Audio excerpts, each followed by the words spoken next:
할렐루야. 하나님의 크신 은혜가 우리 가운데 충만하시기를 주의 이름으로 축원합니다.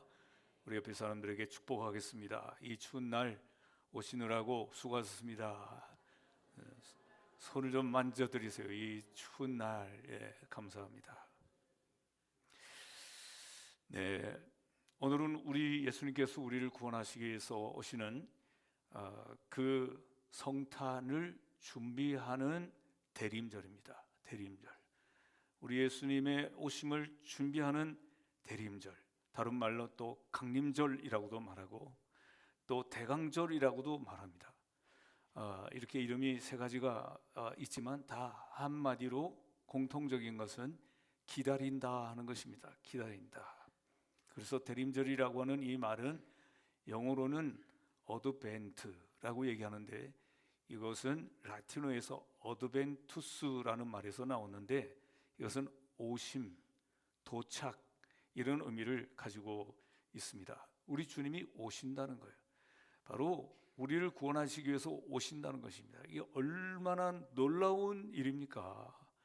예수님께서 이 메시아 그리스도께서 오시기 이전의 구약 시대는 수백 년 동안 수천 년 동안 기다렸던 그 주님이 오신 거예요. 그리고 우리는 그 주님의 오심을 우리가 체험하고 그 주님을 만나고 살아가고 있기 때문에 이것은 얼마나 귀한 복된 삶을 우리가 살아가고 있는지 여러분 그것을 다 느끼시고 계시죠. 우리 세상에서는 달력을 쓰지만 교회에서는 교회력을 씁니다. 달력은 어떤 달력입니까?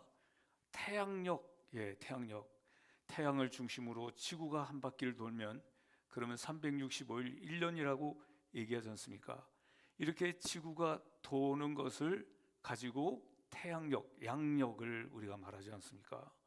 근데 지구가 도는데 이 지구를 또 달이 한 바퀴를 돌면 이렇게 돌면 한 달이 되는 거죠.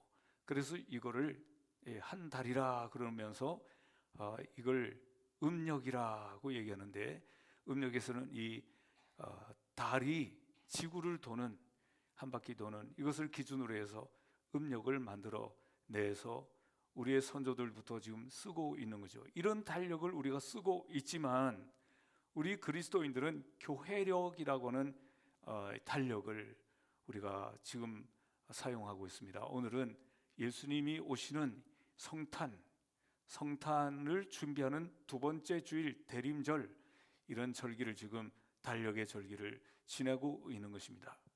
이 교회력은 크게 예수님 중심이에요. 예수님 중심. 근데 예수님 중심인데 이것도 두 가지예요. 두 가지.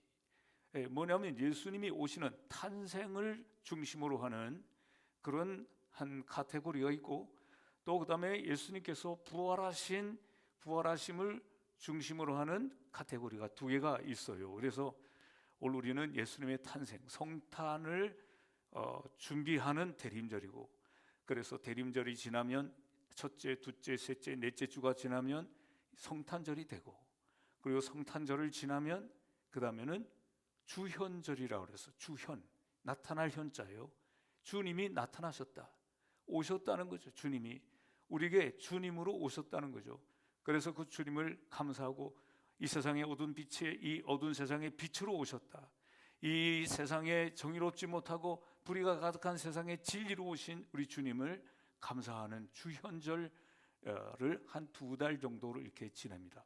그 다음에는 새로운 이제 카테고리가 있는데 바로 그것은 예수님의 십자가의 죽으심과 부활입니다.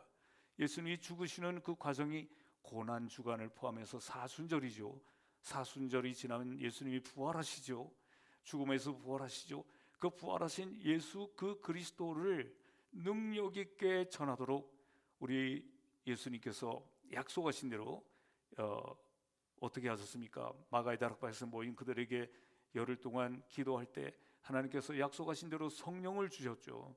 그래서 성령 강림절로 쭉 이어서 이제 대림절이 올 때까지도 가는 거예요. 이게 우리 기독교의 달력입니다. 이것을 교회력이라 이렇게 부르는 것이죠.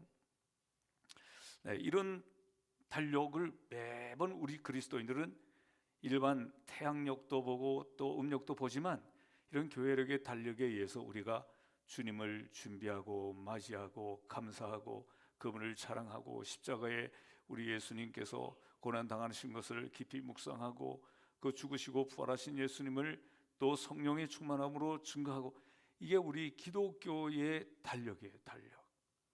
네, 여러분 이 달력을 우리 마음속에 늘 생각하면서 우리는 그래서 지금 보라색 색깔이 지금 두 번째 초가 켜졌죠. 점점 엷어지죠. 색깔이 보라색에서 좀 엷은 분홍색 같이, 그 다음에 또 엷어지고 마지막에는 이제 네 개의 보라 색깔이 지나고 그 다음에는 흰 색깔 성탄, 깨끗한 우리 주님이 오시는 그 성탄의 초를 밝히는 것입니다. 지금 초가 4개 있지만 본래 5개인데요. 촛대가 하나 없어요.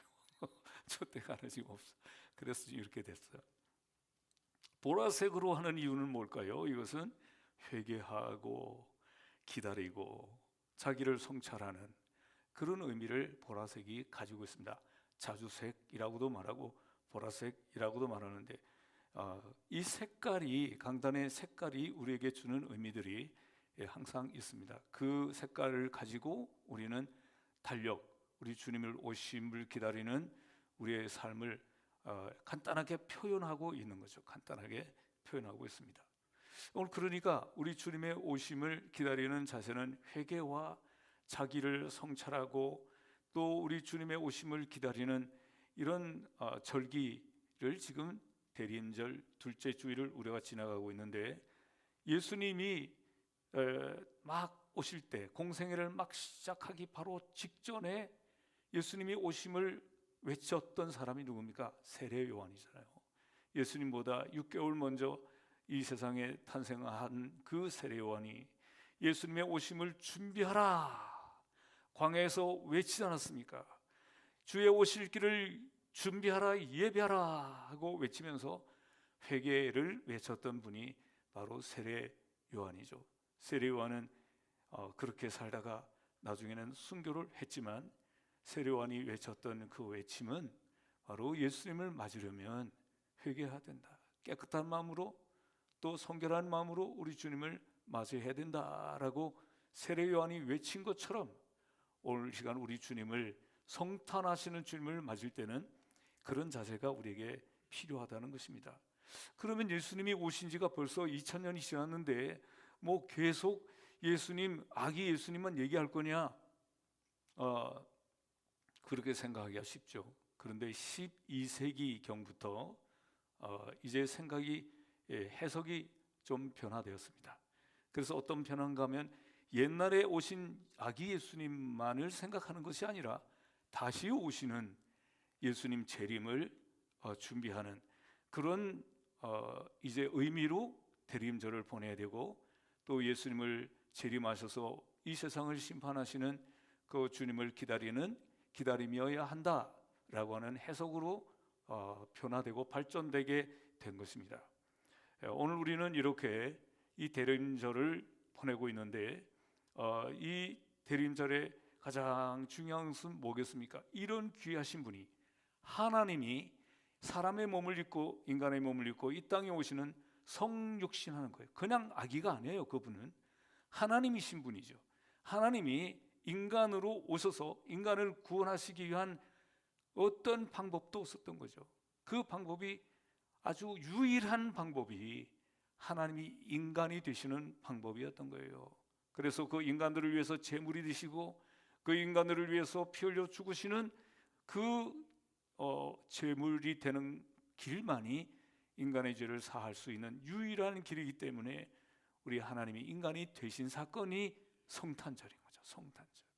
그래서 그 성탄하시는 예수님을 우리가 맞이하려면 우리는 준비해야 되는 것입니다. 우리에게 귀한 분이 손님으로 오신다고 해도 우리가 얼마나 준비합니까? 벌써 며칠 전부터 준비하지 않겠습니까? 그처럼 우리 이 귀하신 하나님이 인간의 몸을 입고 오시는 그 주님을 맞이하는 준비가, 우리가 4주 동안에 우리가 준비를 하고 있는데, 그런데 우리가 이 4주 동안에 정말 소원을 품고 주님 우리에게 오셔서 우리의 죄를 사하여 주시고 우리를 깨끗게 하여 주시고 우리를 구원하여 주시고 하나님의 자녀를 삼아달라고 하는 이런 부푼 꿈과 함께 또 하나님 앞에 우리의 죄로 인하여 그 부끄러운 마음이 함께 이렇게 섞이면서 그 주님이 오시는 것은 너무나도 부풀고 귀한 일이지만 왠지 나 같은 사람이 그 은혜를 받기에 감당할 수 없습니다. 그렇지만 하나님은 은혜의 하나님이시고 하나님은 그럼에도 불구하고 나 같은 죄인까지도 받아주시는 우리 하나님이시기 때문에 감사한 마음을 가지고 기다리는 소망의 계절인 거예요. 첫째 대림절, 첫째 주, 둘째 주, 셋째 주, 넷째 주가 이런 소망을 가지고 있는 거예요. 오늘 우리는 이 세상에 살아가면서 여러분들의 그 소망이 어떤 것입니까? 어떤 사람들은 돈 많이 모으고 성공하고 또 큰 명예 가지고, 그렇지만 우리의 소망은 뭡니까? 예, 이 몸의 소망 무언가 우리 주 예수 뿐일세 우리 주 예수 밖에는 믿으리 아주 없도다. 우리의 소망은 예수님이지. 이 세상에 있는 모든 것들, 물질도 지나고 나면 사라지는 것입니다. 또 우리의 건강도 대단히 건강한 것 같았지만 어느 날 그것도 무너지는 것입니다. 우리의 생명도 떠나는 것입니다. 세상의 성공은 이건 아무것도 아닌 것입니다. 세상의 권세도 권불 10년입니다. 10년을 못 간다. 또 아름다운 꽃 같은 명예도 화무 11홍, 그래서요 이것은 10일을 못 간다, 이런 말이 있지 않습니까? 오늘 그러나 영원하신 우리 주님만이 우리에게 소망이 되는 것을 우리 마음속에 깨닫고 그분을 우리의 소망으로 삼고 그분을 기다리는 계절이 바로 대림절이라고요. 오늘 둘째 주일이라고요. 여러분들의 마음속에 그 주님을 그렇게 사모하고 기다리는 복된 성도들이 되시기를 주의 이름으로 축원합니다. 간절하게 기다리는 우리 성도들이 되어야 될 줄로 믿습니다. 그런데 참 안타까운 것은 예수님께서 육신으로 아기로 탄생하실 그때에 예수님께서 나실 곳이 없어서, 나실 곳이, 물론 그때는 말이죠 묘관들도 많이 있었고 또 집들도 많이 있었는데 나실 곳이 없어서 예수님께서는 말구유에서 탄생하신 것입니다. 그 예수님의 오심을 그렇게 구약의 선지자들이 외치고 또 이제 설교하고 했지만 기다리는 사람들이, 준비된 사람들이 없었던 것이죠. 그런데 그때만 아니라 지금도 무엇이 다를까? 우리 주님이 재림하시는 그 주님의 기다림을 과연 누가 기다리고 있을까? 여러분들은 지금 주님의 재림을 기다리고 계십니까? 오늘 우리가 대림절에 우리 주님께서 오셔서 이 세상을 심판하시고 이 주님이 분명히 재림하여 오신다는 것이 성경이 우리에게 말씀하시는 건데 우리가 이 말씀을 믿고 기다리지 않는다면 우리 신앙도 문제가 있는 것이죠. 옛날에 그때 사람들이랑 뭐가 다를 게 있겠어요? 예수님이 나실 곳이 없어서 마구간에 탄생하실 그때나 뭐가 다를 것이 있겠느냐 이 말이에요. 오늘 그러므로 우리는 우리 주님의 오실 그날을 우리가 어떻게 기다려야 되느냐, 어떻게 우리가 준비해야 되느냐, 바로 그것은 경건함으로. 오늘 우리가 경건함으로 우리 주님의 말씀을 깊이 묵상하고 그 주님의 말씀대로 순종하며 실천하고 사는 것이 경건함이라고 그랬어요. 야고보 선생님은 그랬어요. 우리의 경건은 고아와 과부들 이런 자들을 돕고 또 그들을 이제 잘 보살펴 주는 것이 참 경건이다, 그렇게 말을 했어요.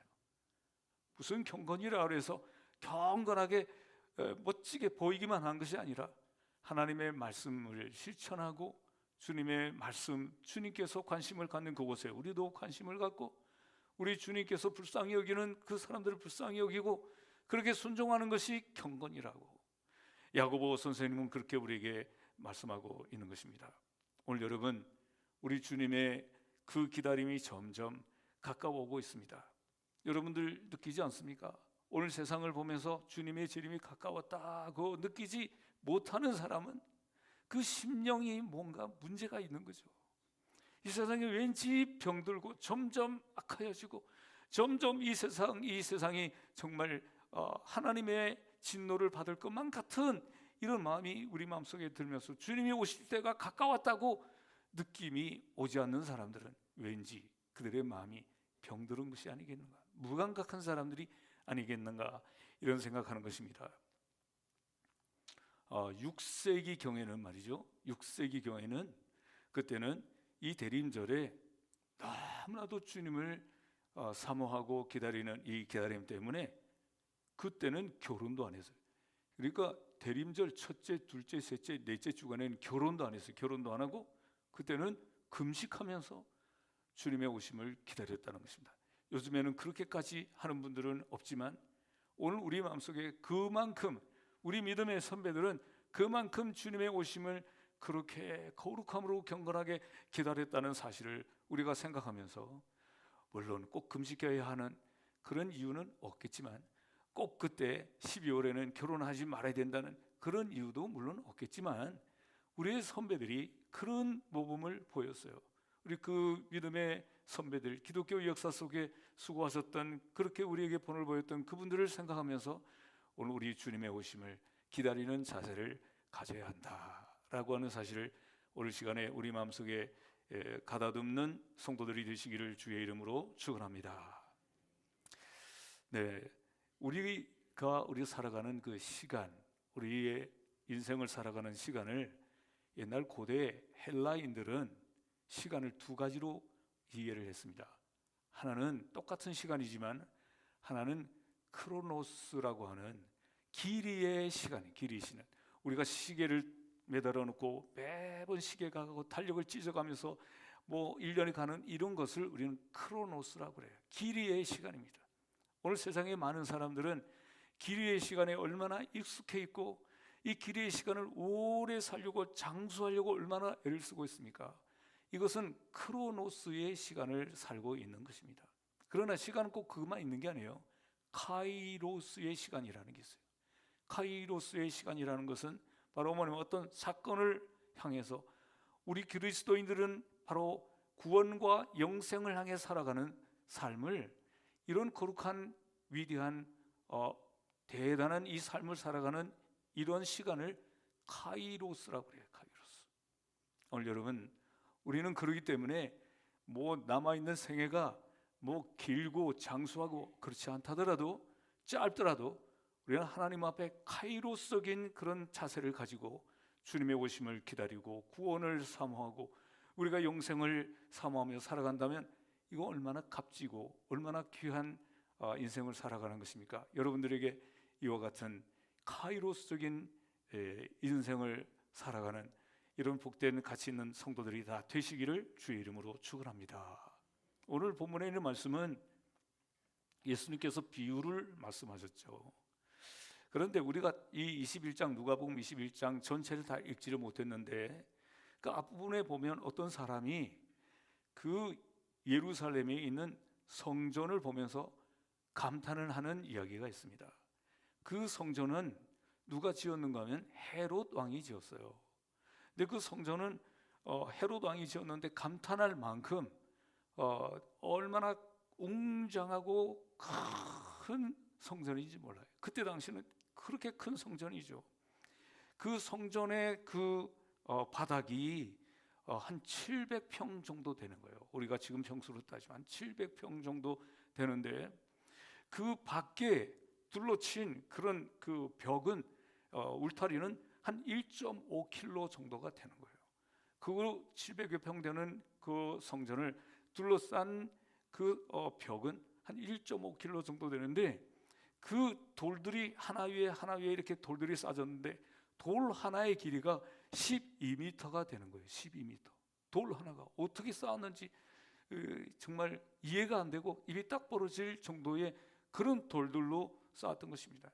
그래서 이 역사가들은 이 성전이 약 80여 년에 걸쳐서 이 헤롯 왕이 죽고 난 후에도 공사를 했다는 거예요. 이런 웅장한 성전을 바라보면서 어떤 사람이 말했습니다. 얼마나 멋집니까? 얼마나 웅장합니까? 이 성전이 얼마나 오래 가겠습니까? 이런 성전이 세계 어디 있을까요? 이러면서 말이죠, 감탄하면서 말씀할 때 주님이 하신 말씀 뭡니까? 날이 이르면 이 성전도 무너지리라. 이 성전이 돌 하나도 돌 위에 남지 않고 무너지리라. 그런데 말이죠, 12m가 되는 그런 돌들이 있는데 그게 어떻게 무너지겠어요?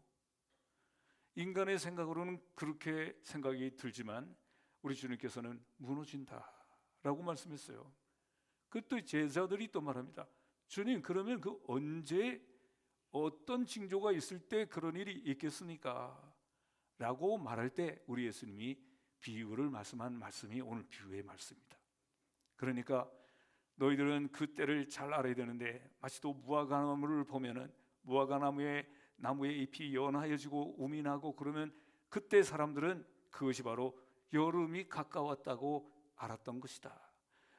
너희들도 그때가 되면 여름이 가까웠다고 알지 않느냐.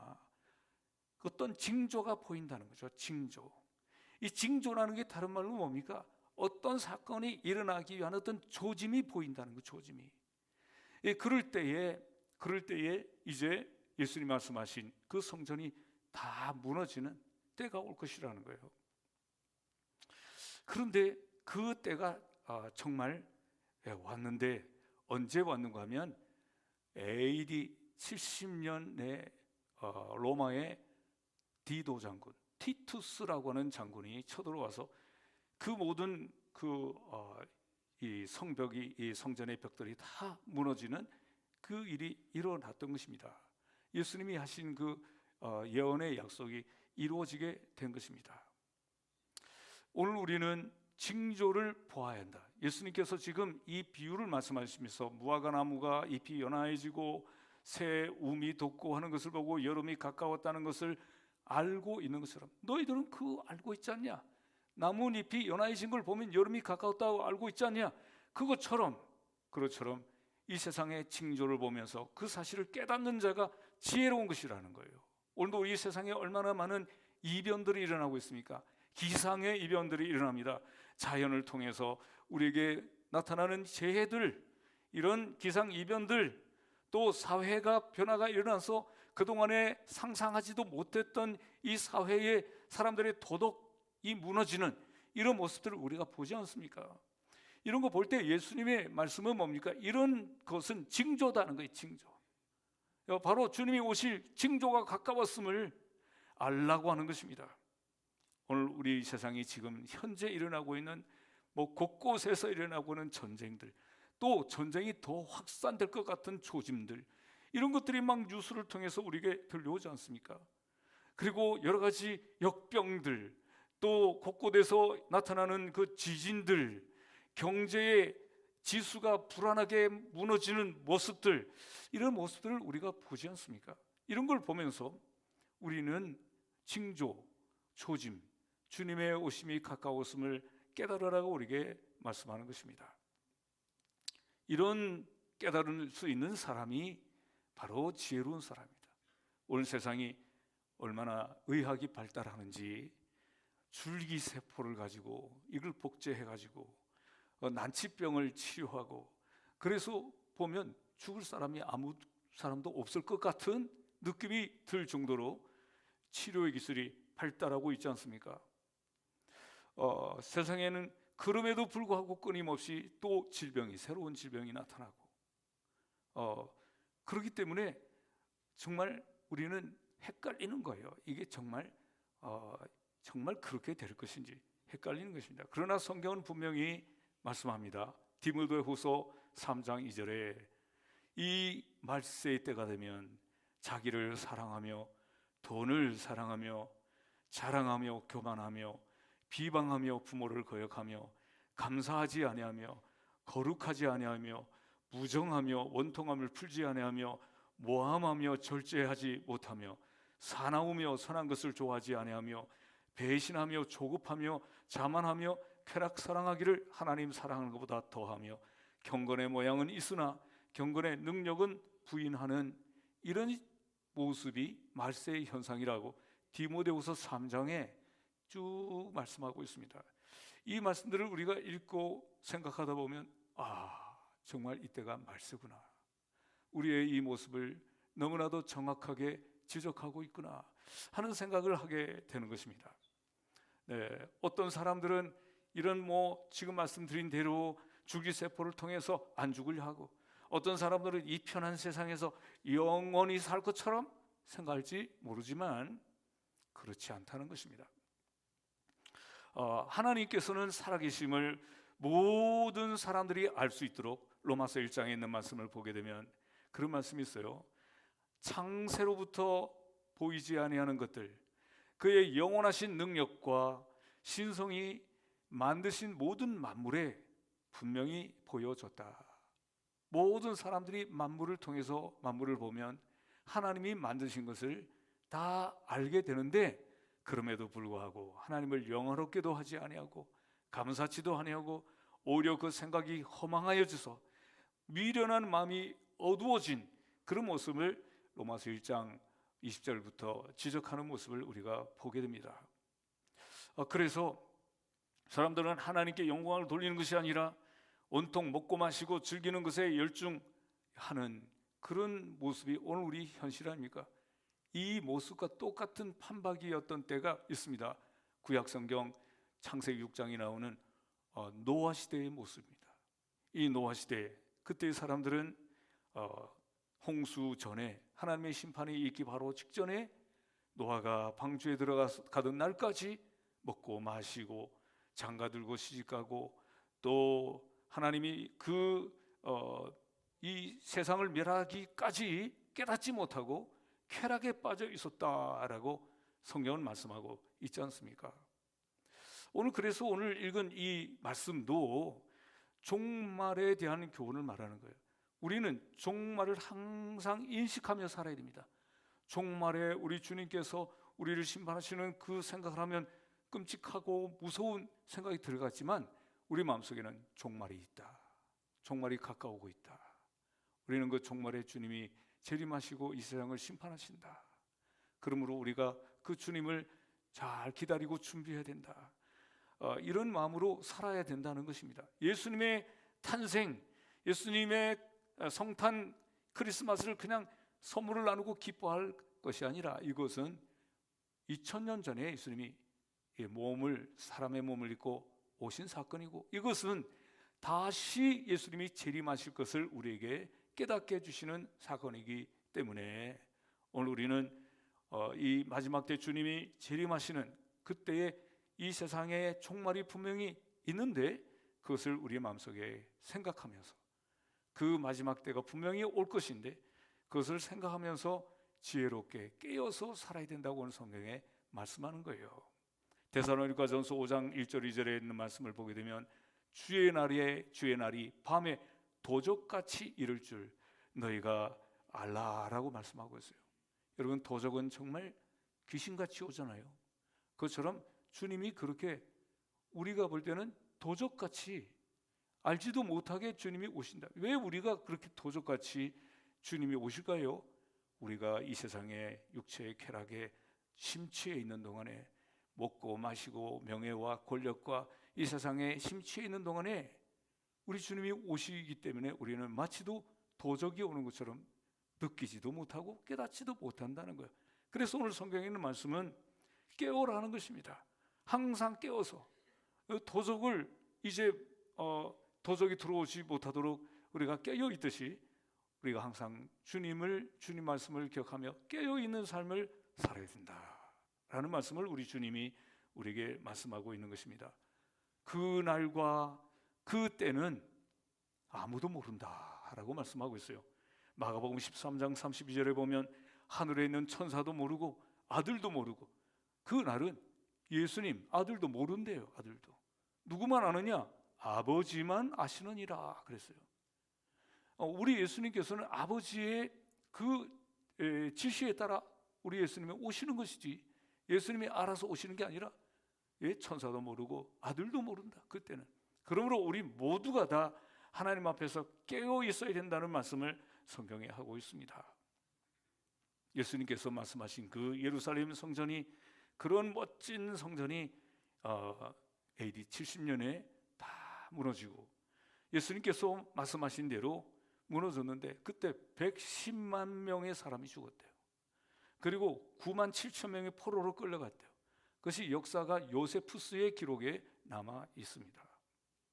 그리고는 그때에 율법 학자들을 중심으로 성전이 무너졌으니까 회당 중심으로 그때부터 이제 신앙의 삶을 하게 되고, 로마는 이스라엘을 지배했던 로마는 그 이스라엘의 종교를 인정해주고 회당에서 모일 수 있도록 했다는 거예요. 지금도 가면 회당의 흔적들이 다 남아 있습니다.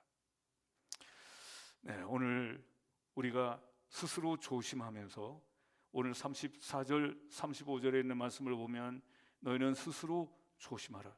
그렇지 않으면 방탕함과 술 취함과 생활의 염려로 마음이 둔하여지고 뜻밖의 그날이 덫과 같이 오게 될 것이다.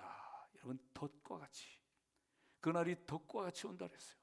이 짐승들이 요즘에는 덫을 놓아서도 안 되지만 옛날에는 덫을 통해서 그 야생 짐승을 잡아서 먹고 그랬지 않습니까? 이 덫에 짐승들이 거기에 발을 집어넣었을 때 얼마나 놀랐겠어요. 그 덫에 발을 집어넣어서 걸리면 다시는 빠져나올 수 없는 것처럼 얼마나 갑작스럽게 생기는 일입니까? 바로 우리 주님의 오시는 날이 그렇게 갑작스럽게 온다는 거예요. 갑작스럽게. 그 갑작스럽게 주님이 오시는 그 주님의 오심을 우리가 어떻게 준비하며 맞을 수 있는가? 깨어 있어야 된다는 거예요. 정신을 차리라는 것입니다. 그리고 오늘 성경에 보니까 스스로 조심하라라고 말씀하고 있습니다. 이렇게 하지 못해서 그래서 이제 멸망했던 성경의 역사를 보게 되면 노아의 때도 그래서 노아의 8 식구 외에는 모두가 다 심판을 받았고, 또 소돔과 고모라 성이 망할 때도 다 이제 롯의 그 롯과 그 두 딸 겨우 가까스로 구원을 얻고 모두가 다 구원을 받지 못했던 그와 같은 때가 오게 될 것이다 라고 우리 주님이 말씀하고 있습니다. 그러므로 우리가 이런 일들로 인해서 우리의 마음이 둔하여지지 않도록, 방탕함으로 인해서 또 술 취함으로 인해서 또 이 세상의 그 염려, 재물에 대한 그 욕망, 이런 것들로 인해서 하나님께 대해서 마음이 둔하여지지 않아야 된다라고 성경은 우리에게 말씀하고 있습니다. 우리 사랑하는 성도들은 그러면 우리가 어떻게 살아야 할 것인가? 오늘 36절부터 있는 말씀을 보게 되면 말씀합니다. 항상 기도하며 깨어 있으라. 우리가 이렇게 오시는 주님을 맞이하는 준비로서는 기도하고, 항상 기도하고 깨어 있어야 된다는 것입니다. 우리가 항상 기도하는 사람에게는 하나님께서 언제 주님이 가까이 오시는지를 우리에게 느끼게 해주시는 거예요. 하나님의 말씀을 읽고 그 말씀을 묵상하며 살아가는 사람들에게는 지금 이때가 어느 때인지 시대의 그 온도를 느끼게 해주시는 거예요. 그래서 항상 깨어있고 그리고 기도하라 라고 말씀하고 있는데, 오늘 우리 사랑하는 성도 여러분, 우리 주님의 오심을 기다리는 구체적인 방법을 우리에게 말씀하죠. 항상 깨어서 기도하는, 우리가 어떻게 항상 깨어서 기도할 수 있겠습니까? 우리가 하나님의 말씀을 묵상하고 하나님의 말씀을 깊이 생각하고 있는 사람들에게는 분명히 그런 영적인 감각을 주십니다. 그래서 때가 가까웠구나, 정신을 차려야 되겠구나. 이렇게 살았던 사람이 누구예요? 노아예요. 노아는 그렇게 모든 사람들이 방탕에 빠져 있을 때 노아는 하나님이 하신 그 말씀을 마음속에 깊이 묵상하며 살았기에 사람들은 저 미친 노인이라고 생각했을지 모르지만 그는 주님을 늘 생각하고 주님의 그 때가 언젠가는 하나님의 심판이 있다라고 생각하고 그 기나긴 세월 동안에 그 방주를 짓지 않았습니까? 오늘 우리 사랑하는 성도 여러분, 그러므로 우리가 주님의 재림을 기다리며 준비하는 오늘 우리는 항상 하나님의 말씀을 듣기를 사모하고 그 말씀을 깊이 생각하고 묵상하면 하나님께서 우리에게 그런 깨달음과 느낌을 주시는데, 여러분들에게 이와 같은 은총이 있으시기를 주의 이름으로 축원합니다. 지금 세상이 아무리 편리해지고 있고, 그리고 어떤 사람들은 세상이 정말 좋아진다, 이 화성이 엄청 좋아진다 할지 모르지만, 그러나 이 세상은 다, 이 모든 것들은 영원하지 않습니다. 영원할 수가 없는 겁니다. 세상은 편리한 것 같고, 많은 사람들이 분홍빛 약속을 우리에게 하고 있어서 우리가 거기에 귀를 기울이고 엄청난 그런 어떤 나라를 우리가 소망하고 살아가는 것 같지만, 그런 것은 다 유한한 것들이고, 하나님의 나라가 점점 가까워오고 있고 우리 예수님의 재림이 점점 가까워오고 있다고 하는 이 하나님의 말씀을 우리 마음속에 생각하면서 우리가 깨어서 기도하고 하나님의 말씀 묵상하고 살아가는 지혜로운 하나님의 사람들이 다 되시기를 주의 이름으로 축원합니다. 기도하겠습니다. 고마우신 하나님, 감사합니다. 대림절 둘째 주일에 우리가 아기 예수님의 그 탄생을 축하하고 선물을 나누는 그런 준비하는 이런 준비에 머물지 말게 하시고, 우리 주님께서 우리에게 다시 오실 것을 말씀하신 주님의 이 귀한 말씀을 깊이 생각하면서 우리가 깨어서 정신을 차리고 하나님의 말씀을 묵상하고 늘 기도하며 주님의 말씀을 생각하며 지혜롭게 살아가는 성도들이 다 되게 하여 주시옵소서. 이 세상의 아름다움과 이 세상의 편리함과 이 세상의 모든 것이 매우 유토피아 같은 이런 모습을 꿈꾸고 살아가고 있지만, 이 모든 것들은 다 유한한 것들이고 지나갈 것들이라고 하는 것을 생각하면서 우리 주님의 그 말씀을 깊이 생각하고 우리가 늘 경건하게 우리 주님의 오심을 기다리는 복된 성도들이 되게 하여 주시옵소서. 예수 그리스도의 거룩하신 이름으로 간절히 기도하옵나이다. 아멘. 말씀 생각하며